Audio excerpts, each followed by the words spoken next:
In this video, I'm going to show you how to link table of contents to pages in PDF XChange Editor. So let's say you just opened up a PDF where you have a page of contents. However, it's not actually working because when you click on, for example, page 2, nothing happens. It doesn't jump to page 2, and then the same goes for every single page and title you have over here.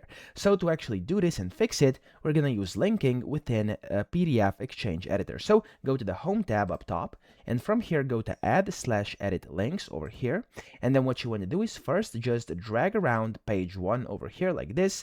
Be as precise as you want to be. I'm just going to be like this. There we go. Release it, click on Set Link, and from here you want to double click, and you want to click on where it says Go to Page in the document, and do Edit, and then you want to select the page you want to go to. So this one is page 2. I want it to go to page 2. I'm going to click over here, and I'm going to type in 2, and I'm going to click on OK.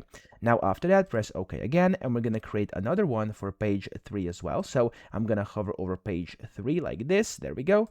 And then I'm going to set a link again, and then I'm going to double click again, and then over here I'm going to set it to where it's actually going to go to page 3. There we go, and I'm going to click OK and OK, and that now should be done. So let's now check it. If I go to the hand button up here, as you can see, it's going to kind of allow me to click this, and if I click on page 2 here, it's going to take me to page 2, and if I click on page 3 over here, it's going to take me to page 3. So that's kind of the manual way via which you could basically achieve this, because most cases, I'm assuming you actually do have a page of contents or table of contents already, and you just wish to do that as I just showed you. So that's it. I hope this video helped you out. If it did, please subscribe to the channel and help me out as well.